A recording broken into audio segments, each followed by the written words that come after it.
족하니라. 아멘. 할렐루야. 할렐루야. 요즘 보면 K 문화가 전 세계를 덮고 있죠. 그래서 K 음악, K 푸드 등등입니다. 그 가운데 K 방위도 아마 전 세계적이죠. 그래서 한국의 무기가 전 세계에 얼마나 두각을 나타내는지요. 저에게도 집사님 한 분이 우리나라의 배, 군함의 배의 핵심의 장비, 전자 그 프로그램을 담당하는 그런 집사님이 계세요. 근데 그 배의 이야기를 들어보면 그래요. 그 배는요, 안전장치가 어마어마하게 많아요. 배가 가다가 여러분 물이 도르면 어떻게 돼요? 끝입니다. 그 모든 장비도 사람 또 배에 다 그냥 물이 도르면 그냥 수장당합니다. 바다에 다 깔아앉게 됩니다. 그래서 배에는 안전장치가 다 돼 있고요. 배에는 방이 있습니다. 격실이 있어요. 그 격실이 방수가 다 되어 있습니다. 그래서 배가 깨어지고 물이 도르면 딱 잠굽니다. 밖에서 격실의 방을 잠궈버리면 그 물이 다른 방으로 안으로 들어오지 않습니다. 그런데 만약에 배에 있는 모든 격실의 방들이 다 열려져 있으면 물이 어떻게 될까요? 물이 안에서부터 점점 들어오고 안에서 위로 다 차게 됩니다. 그러면 아무리 좋은 배도 어떻게 해요? 깔아앉습니다. 끝납니다. 그래서 배의 안전장치는 배의 크기에 있는 것 아닙니다. 배의 안전은 들어오는 그 물을 제때 막아줄 문이 있어야 되는 것이죠. 우리 마음에도 다 이런 문이 있습니다. 여러분은 지난 한 주간 여러분의 마음의 문을 어떻게 관리하셨습니까? 과거에, 지난주에, 지난달에, 지난해에 있었던 사건, 사고, 쓰라림, 그것이 내 마음의 방으로 들어오도록 다 열어두었죠. 과거만 아닙니다. 미래에 관한 걱정, 일어나지 않는 근심, 미래의 이 염려들이 우리의 마음속으로, 마음방으로 들어올 수 있도록 문을 다 열어두었죠. 그래서 오늘 염려가 우리를 완전히 그냥 침몰시키고 있지 않습니까? 여러분이 지난 한 주간 또 무슨 염려로 삶을 보내고 그렇게 살아오셨습니까? 어제 들었던 서운한 말들을 아직도 우리 마음속에 계속 그 물이 들어옵니다.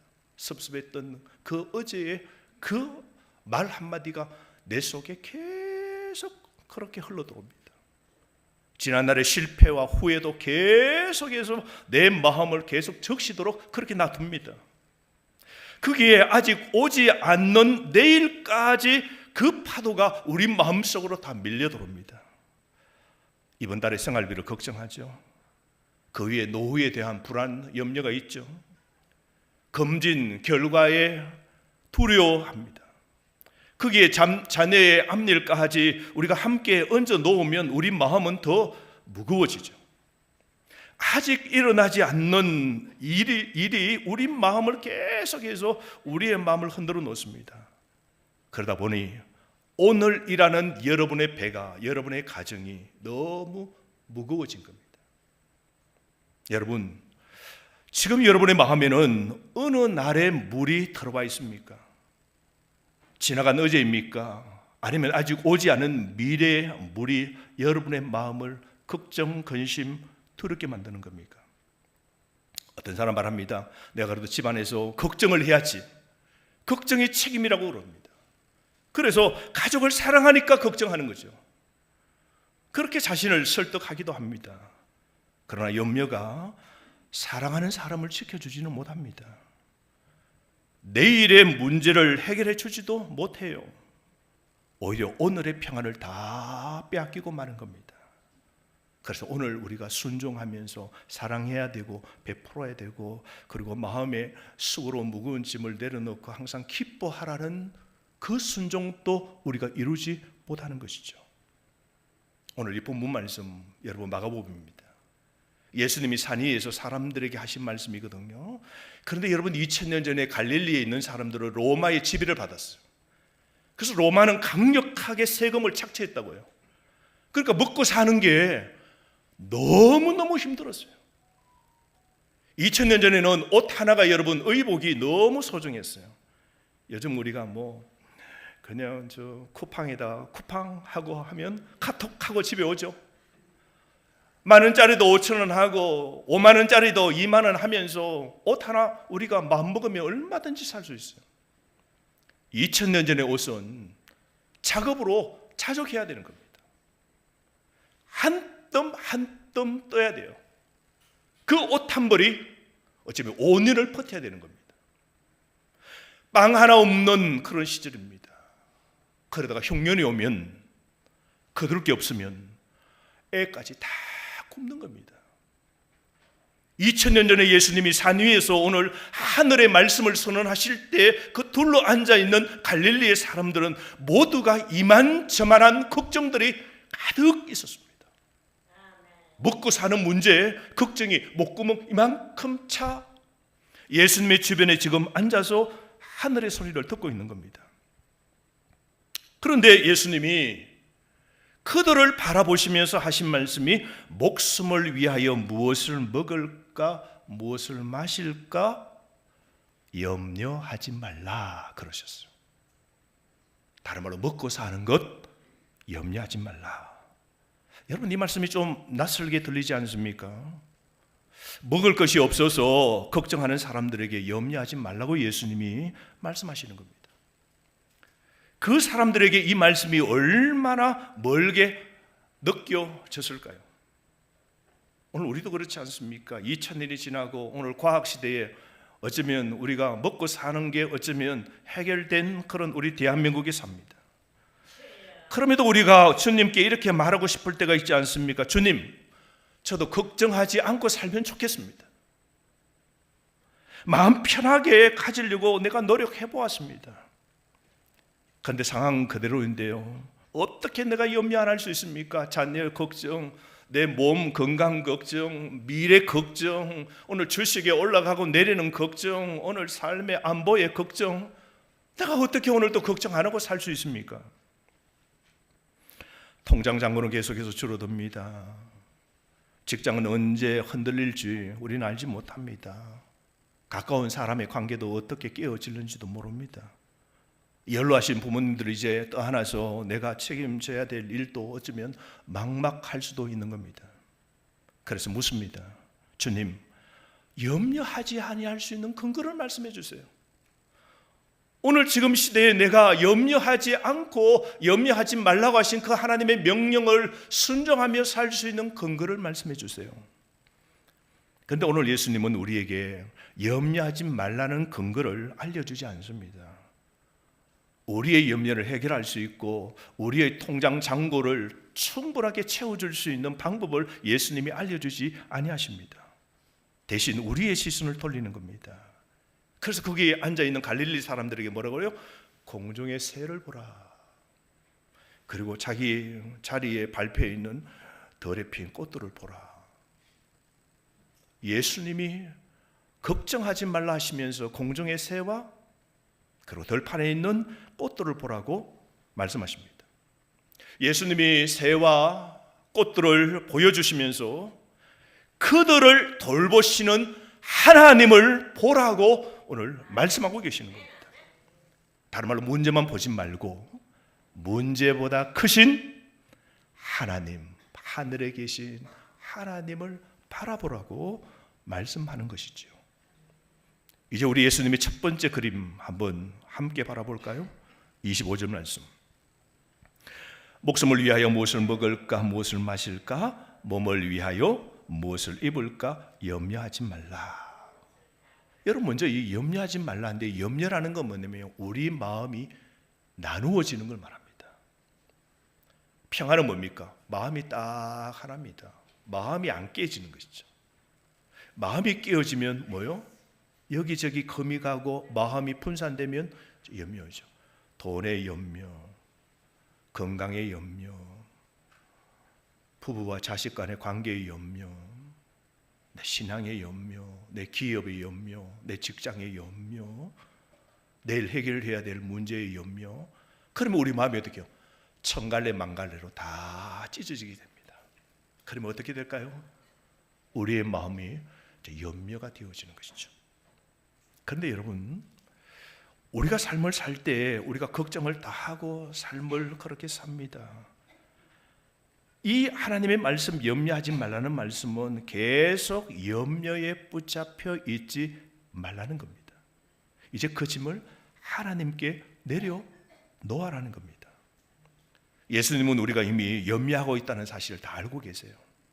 그래서 우리의 시선을 공중의 세계로 돌리는 겁니다. 26절 말씀 우리 한번 읽어보실까요? 시작. 공중의 새를 보라. 심지도 않고 거두지도 않고 창고에 모아들이지도 아니하되 너희 하늘 아버지께서 기르시나니 너희는 이것들보다 귀하지 아니하냐. 여러분 보십시오. 오늘도 오시다가 여러분 숲속에 새를 보신 적이 있으세요?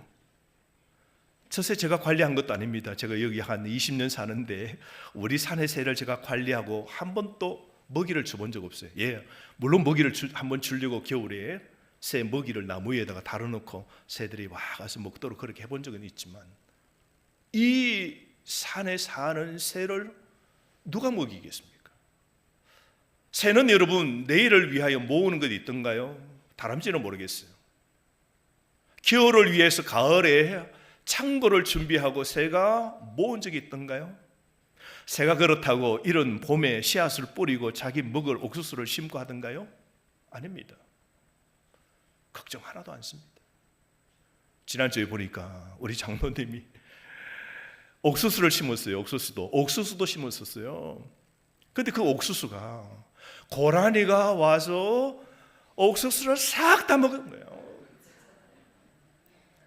우리 장로님의 늘 염려는 아니 지난달에도 고구마 순을 올라오는 그 맛있는 고구마 순을 싹 고라니가 다 먹어가지고 설마 이번에 올라오는 옥수수는 먹겠냐 싶어서 늘 걱정하고 교회 오실 때마다 봤는데 아니날 그 어느 날 옥수수가 이제 딱 연가로 그 안에 아주 그냥 물이 차고 수분이 있고 맛있는데 고라니지는 수고도 안 하고 우리 장로님은 수고하시고 물 주시고 거름 주고 아이들 생각하고 그것 따서 이 점심때 주일날 여러분 좀 대접하려고 그 옥수수를 사다가 그렇게 관려고 심어준대요. 고라니지는 물을 한번 줬어요. 퇴비를 줬어요. 관리를 했어요. 동물의 세계는 그래요. 우리 주님이 날아다니는 새를 보라 그럽니다. 그 새는 창고도 없고 그 새는 씨를 뿌린 적도 없는데 누가 먹였나 이거죠. 그걸 기억하라는 겁니다. 너희들 내일이 염렸냐? 하늘의 새를 보라 말씀하셨을 때 아마 그랬겠어요. 수천 명이 앉아있는 그곳에 예수님이 말씀하실 때 하늘의 새를 이렇게 말씀 안 하셨을 것 같아요. 얼마나 설교를 잘하시는 우리 예수님이 하늘의 새를 보라. 날아가는 새가 그때 막 날아가고 있었겠죠. 새를 보라. 저 새는 내일을 걱정하지 않는다. 저 새를 너희들이 먹였느냐? 로마의 압제 속에서 옷이 헤어지고 세금의 모든 것이 빼앗기고 흉년이 오고 먹을 것 없는 이 백성들에게 하늘의 새를 보라.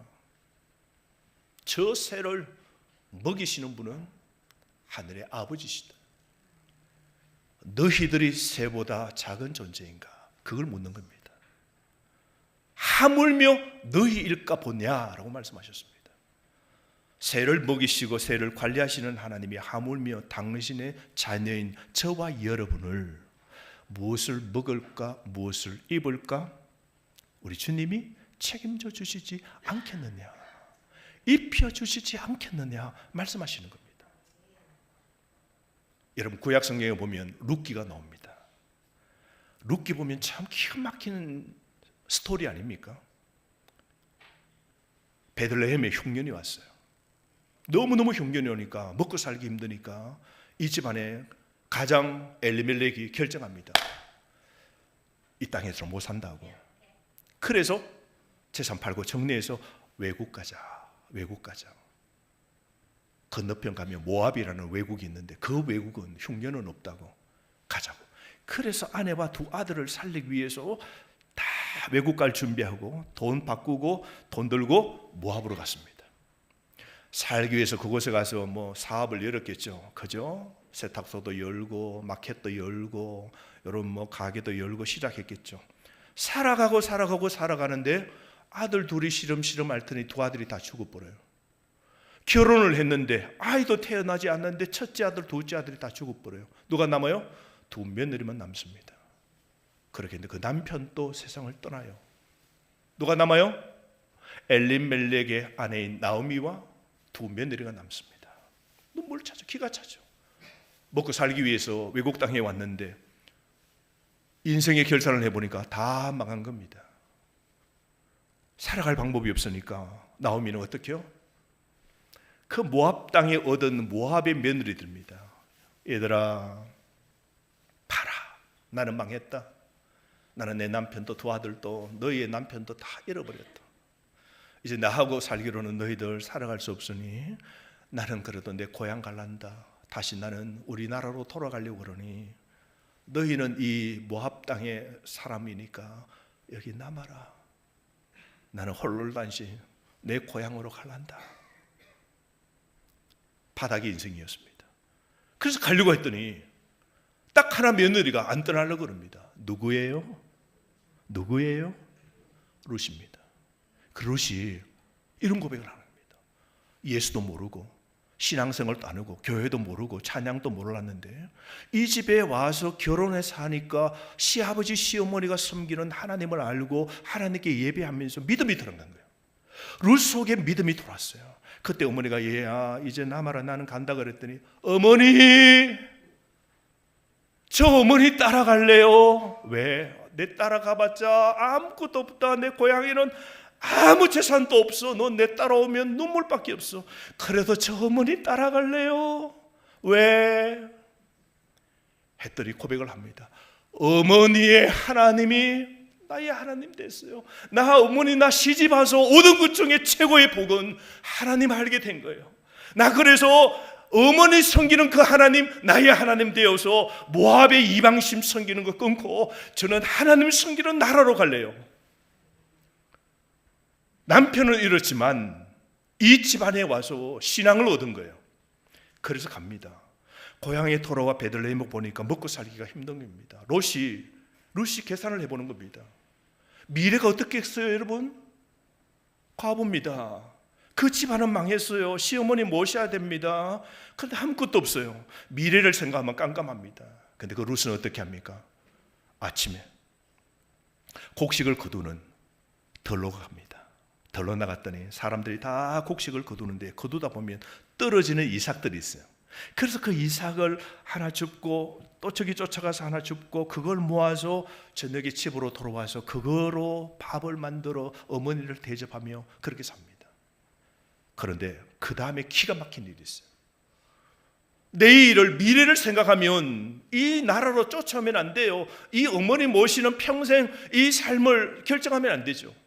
그런데 미래를 다 접고 하나님 바라보면서 사는데요, 어느 날 우연찮게 이삭을 주우러 가게 되는데 그 이삭 줍는 그 밭의 주인이 이 베들레헴에서 유력한 부자였습니다. 보아스라는 유력한 부자였어요. 때마침 룻이 그 밭에 와서 이삭을 줍고 있는데 때마침 그때 그 밭 주인인 그 결혼 시기가 된 사람이 그 밭에 오게 됩니다. 딱 보았더니 이삭을 줍고 있는 한 여자가 보입니다. 너무 성실하거든요. 누군가 알아보았더니 누구예요? 나오미의 그 며느리인 거예요. 우연하게 밭에 주우러 갔는데 마침 그곳에 우연하게 온 그 밭 주인을 만나게 된 겁니다. 나중에는 어떻게 돼요? 두 사람이 눈 맞아가지고 결혼하게 된 거예요. 다윗의 정조 할머니가 되어진 겁니다. 룻은 정말 공중의 새처럼 먹을 걸 생각하고 계산하면서 인생을 산 것이 아니라 오늘 하루의 삶에 하나님 믿고 살면, 하나님 신앙하고 살면 무엇을 먹고 어떻게 내 미래가 펼쳐질는지는 하나님이 다 아신다고 믿고 믿음으로 살아간 겁니다. 그랬더니 룻의 마지막은 해피 엔딩으로 끝나는 것 아닙니까? 사랑하는 성도 여러분, 그리고 난 다음 우리 예수님께서 오늘 28절 이렇게 말씀하십니다. 다 함께 시작. 미안하네요. 덜의 백합화가 어떻게 자라는가 생각하여 보라. 수고도 아니하고 길쌈도 아니하느니라. 자, 새들도 다 먹인다. 그러시더니 우리 예수님께서 너 주변에 덜에 있는 꽃들을 보세요 그럽니다. 이게 여러분 이제 이스라엘 성지순례 가시면 이스라엘 지역의 들판에 피는 꽃이 있습니다. 우리 백합 하니까 우리나라의 백합이라고 생각하는데 그 아네모네라는 들판의 들꽃입니다. 제가 볼 때는 양귀비 같아요. 양귀비, 우리가 있는 조경 양귀비처럼 그런 꽃들이 들판에 그 샤론의 그 지역에 쫙 펴져 있어요. 그게 아네모네 꽃입니다. 그 꽃들이 여러분 가만히 보면 꽃 좋아하시는 분 계시죠? 꽃들을 보면 기가 막히게 예뻐요. 여러분. 꽃 핀 거 보면 꽃에게 들어가면요, 그 꽃이 얼마나 예쁜지, 그 꽃의 모양과 그 꽃의 그 색깔을 누가 만드셨을까요, 여러분? 여러분이 붓질 하셨어요? 기가 막히는 거예요, 여러분. 꽃도 여러분 이 종류가 얼마나 많은지 몰라요. 우리가 보면 뭐냐 꽃이네 이래도요, 그 꽃 속에 여러분 이게 베고니아에도 베고니아 종류의 꽃이 수백 가지가 돼요. 그 모양들이 다 다릅니다. 말씀하십니다. 솔로몬이 왕이 되어서 입은 그 호사, 그 누린 옷보다 들판의 꽃들을 가만히 보라고. 이 꽃이 얼마나 예쁜지, 이 꽃을 입혀 색깔을 내고 모양을 내게 하시고 자라게 하신 분이 누구냐고요? 하나님, 그분을 보라는 겁니다. 여러분, 우리가 어떤 옷을 입는가 따라 사람이 달라지죠. 오래전입니다. 우리나라에서 어떤 사람이 가만히 보니까 2000년도에 너무 이제 이 젊은 청년들이, 힘든 청년들이 취업하려고 하면 이제 면접을 갑니다. 근데 젊은이들이 젊을 때 고등학교를 졸업하고 대학 졸업하면 아직은 양복이 없잖아요. 그러면 이제 면접 보러 간다고 이제 대학도 졸업하고 양복 하나 입는데 그것도 돈이 있어야 양복을 입지. 근데 돈이 없는 청년들은 어떻게 해요? 양복이 없는 거예요. 그 아버지 양복 입고 가면 어떻게 돼요? 소매가 안 맞아요. 이게 모든 게 안 맞죠. 어색하죠. 이걸 알고 우리 청년들을 위해서, 가난한 청년들을 위해서 양복을 그렇게 수선하고 만들어서 청년들이 입혀야 되겠다. 새벽에 그런 마음을 먹었는데 사람들이 동감하고 집에 있는 양복들을 기증했습니다. 그걸 수선하고 세탁하고 딱 걸어놓습니다. 소문을 내서 누구든지 청년들, 취업 가는 청년들은 와서 옷 입고 가라고. 그래서 그곳에 왔더니 옷을 딱 맞추고 전부 다 기장도 맞추면서 옷을 딱 입히고 했더니 너무 멋있는 거예요. 취업 이 옷 입고 가서 취업 면접 보라고. 옷을 딱 입었는데 진짜 맞춤의 옷이에요. 용기가 힘이 생기잖아요. 가서 취업을 했는데 면접을 봤는데 그들이 합격도 되기도 하는 겁니다. 근데 얼마 지나지 않아 그 청년들이 다시 돌아오는 겁니다. 와서 자기가 입었던 그 옷을 다시 반납하는 겁니다. 덕분에 제가 취업했습니다. 제가 양복은 입을 필요 없고요, 일을 해야 되기 때문에 그런데요, 너무너무 감사합니다. 그러고 어떤 청년은 새 양복을 들고 와서 너무 감사하다고 기증을 하는 겁니다. 옷 하나가 여러분 그 청년들의 마음을 어떻게 용기 있게 만들고 맵시 있게 만드는 것 아니겠습니까? 하물며 여러분 우리 하나님도 그런 겁니다. 우리 하나님이 우리의 삶을 어떻게 하실까요? 뻔뻔하게 하십니다. 우리 삶을 초라하게 만드시지 않습니다. 지난 한 주간 여러분이 자괴감으로 나는 초라하다 그렇게 느끼신 적 없습니까? 나는 건강도 잃어서 초라하다, 나는 늙어서 초라하다, 나는 돈이 없어서 초라하다. 그래서 마음이 다 죽어버리죠. 용기도 없고 사람 앞에 설 자신도 없고 희망도 안 생기고 의욕감도 없고 누굴 만나도 자꾸 비교되면서 나는 없다, 나는 못생겼다, 아이고 나는 파마도 잘 안 됐다, 나는 옷도 저 사람보다 안 좋네, 뭐든 하면서 자신을 초라하게 여긴 분 없으십니까? 남들과 늘 비교하면서 그런 생각 없으십니까? 나는 왜 이 정도밖에 안 되지? 우리 가정은 왜 이렇지? 나는 왜 이 남자 만나, 이 여자 만나, 이 자식 만나 내가 이런 고생 당하지? 몸도 예전 같지 않지 않습니까? 할 수 있는 일도 줄어들지 않습니까? 그러다 보면 자신의 가치가 점점 작아지는 것이죠. 초라해지는 겁니다. 솔로몬의 영광이 우리에게는 젊을 때는 있었지만 그 영광, 아름다움은 사라져버리고 지금 내 마음은 어쩌면 초라해 있지 않습니까? 그럴 수도 있습니다. 하지만 여러분, 세상의 기준으로 자신을 함부로 판단하지 마십시오. 오늘 피었다 내일 아궁이 속에 들어갈 풀들도 하나님께서 정성스럽게 빛나는 꽃으로 만들어주셨다면, 아들 독생자 예수를 이 땅에 보내주시고 여러분을 구원하여 하나님의 자녀로 삼아주신 그 하나님이 여러분을 초라하게 여기시겠습니까? 여러분은 자신을 초라하고 우리 가정이 너무 보잘것없다고 생각할지라도 여러분을 위하여, 여러분의 가정을 위하여 우리 하나님은 독생자 예수를 주시고 여러분을 존귀한 존재로 하나님의 자녀로 삼아주신 겁니다. 다른 말로 예수님이 들꽃을 보라 하신 말씀은 여러분이 들꽃보다 귀하다고 예수님이 말씀하시는 겁니다. 진짜입니다. 여러분이 들꽃보다 예쁘십니다. 우리 옆 사람에게 한번 하실까요? 들꽃보다 예쁘십니다. 들꽃보다 멋있습니다. 진짜 그렇게 보이세요? 예. 여러분 자신에게도 이야기하세요. 나는 들꽃보다 예쁘다, 귀하다. 시작. 나는 들꽃보다 귀하다, 예쁘다, 멋있다. 진짜입니다. 하나님이 지금 그렇게 말씀하세요. 여러분이, 너가 들꽃보다 귀하다. 너 먹을 거, 너 입을 거, 너 지금 걱정 내가 다 한다. 새도 먹이는데, 꽃도 예쁘게 내가 만드는데 너 새보다 귀하고 꽃보다 귀하다. 예수님이 그 말씀을 하고 계시는 것이죠. 그러므로 여러분, 염려가 내 마음속에 꽉 차서 우리가 눌리고 열등의식에 절망 가운데 우울에 빠지는 것 원치 않습니다. 그 염려를 내려놓고 우리 마음에 무엇을 채워야 될까요? 하나님으로, 그리스도로 채워야 됩니다. 그게 31절 32절 말씀입니다. 우리 다 함께 읽어봅시다. 31절부터 시작. 그러므로 염려하여 이르기를 무엇을 먹을까, 무엇을 마실까, 무엇을 입을까 하지 말라. 이는 다 이방인들이 거하는 것이라. 너희 하늘 아버지께서 이 모든 것이 너희에게 있어야 할 줄을 아시느니라. 여러분, 세상 사람, 하나님을 알지 못하는 사람 뭐 걱정한다 그래요? 무엇을 먹을까, 무엇을 입을까, 무엇을 마실까. 세상 사람은요, 걱정이 생기면 누가 해결해줘요? 누가 해결해요? 자신이 해결해야 돼요. 세상이란 말은 하나님 믿지 않는 사람들이에요. 하나님 믿지 않는 사람들은 무엇을 먹을까, 무엇을 마실까, 무엇을 입을까, 이 문제를 어떻게 해결할까, 미래는 어떻게 될까, 과거의 그 고통, 이스라엘 선것은 어떻게 처리할까, 답이 없는 거예요. 누가 해결해야 돼요? 자신이 해야 됩니다. 그런데 우리는 누가 계시는 겁니까?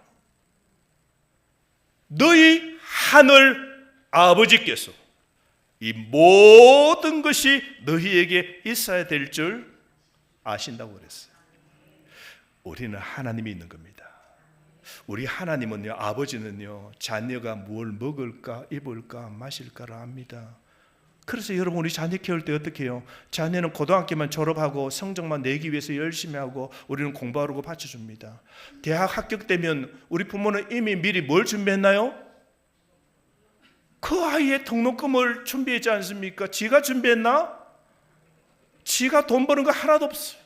들어가는 등록금 부모님이 다 생각합니다. 결혼할 때도 어떻게 해요? 부모가 또 이 결혼 보낼 때 또 어떻게 해가 지금부터 또 준비하는 부모도 계세요. 왜요?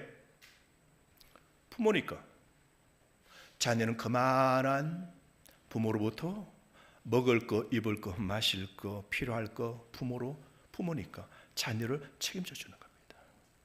하물며 여러분, 우리 하늘 아버지께서 이 모든 것을 아시는 우리 하나님께서 우리에게 모든 걸 더해 주심을 오늘부터 믿으시기를 바랍니다.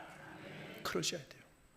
여러분, 출애굽기 16장 말씀에 보면 이스라엘 백성이 애굽에서 나와 광야로 들어갑니다. 몇 년 살았습니까? 40년 살았어요. 그런데 매일매일 뭐를 먹어야 돼요. 그래서 하나님 뭘 주셨어요? 만나를 주셨습니다. 만나가 위로부터 쏟아지게 되죠. 그런데 그 만나의 방법이, 규칙이 있어요. 만나의 룰이 있습니다. 뭐예요?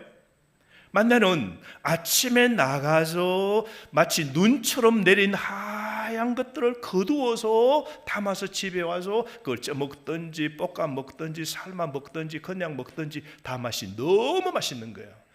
이게 뭐야? 이게 뭐야? 그 말이 뭐냐면 맞나? 맞다. 이게 뭐야 하는 게 맞나요? 맞나? 뭐 이런 과자도 있어, 이런 맛있는 것도 있어 할 만큼 주신 거예요. 그런데 방법은 하루 먹을 치만 거두라 그랬어요. 그런데 사람이 다 그렇지 않다고요. 하나님 말씀을 다 순종하는 것 아닙니다. 어떤 사람은 가서 뭐요? 내일 만나가 하늘로부터 안 오면 어떻게 돼요? 우리 다 굶어 죽잖아. 그러니까 오늘 내일 것 생각하고 더 거두어서 하나님 말씀을 어기고 내일을 걱정하면서 내일 먹을 걸 어떻게 해요? 창고에 자기의 그 장단지에 단지에다가 딱 숨겨두고 있었습니다. 하루 다 먹고 저녁 잠자고 아침에 자식들이 거두러 갑니다. 그 아내가 나갈 필요 뭐 있냐, 어제 거둔 거 있다 싶어서 단지를 열어보았더니 어떻게 됐다 그랬어요? 썩고 이미 막 물이 되어 있고 막 벌레가 들어오고 하나도 못 먹게 되는 거예요. 하나님이 호되게 꾸짖었잖아요. 하나님의 백성은 하나님이 일용할 양식을 매일 공급하신다는 거예요. 사막과 광야 같은 인생 속에서도 누구를 의지해야 되는 거? 매일 하나님을 의지하는 겁니다. 내일은 걱정하지 말라고. 오늘 하나님을 바라보고 구하라는 겁니다. 오늘 이 말씀 보면 구하라 그랬어요. 이 말은 매일 구하는 겁니다. 여러분 매일 구하십시오. 그리고 뭐요? 하나님이 더하시리라 그랬어요. 하나님이 우리에게 더해 주십니다. 아멘. 하나님이 이 말씀 잘못하셔서 내가 너희를 빼리라 하셨으면 우리 다 빼앗기는 거예요. 하나님이 우리에게 더해 주시는 분인 겁니다. 사랑하는 성도 여러분, 오늘도 우리가 동일한 광야의 삶을 삽니다. 사막 같은 불뱀과 정갈, 고난과 고생이 있는 이 땅에 삽니다. 그래서 뱀에 물리고 질병이 생기고 먹을 게 없고 무엇을 먹을까 마실까 염려 걱정이 한보따른 이 사막 광야 속에 삽니다. 그러나 꼭 불변하는 법칙 기억하십시오. 구약 때나 신약 때나 우리 주님이 하신 말씀은 내일 염려하지 말라 하셨습니다. 오늘 주님 의지하고 우리 모든 걸 더해 주시는 하나님을 바라보고 힘과 소망으로 힘있게 사시는 여러분 되시기를 주의 이름으로 축원합니다. 주신 말씀을 가지고 우리가 통성으로 한번 기도하겠습니다.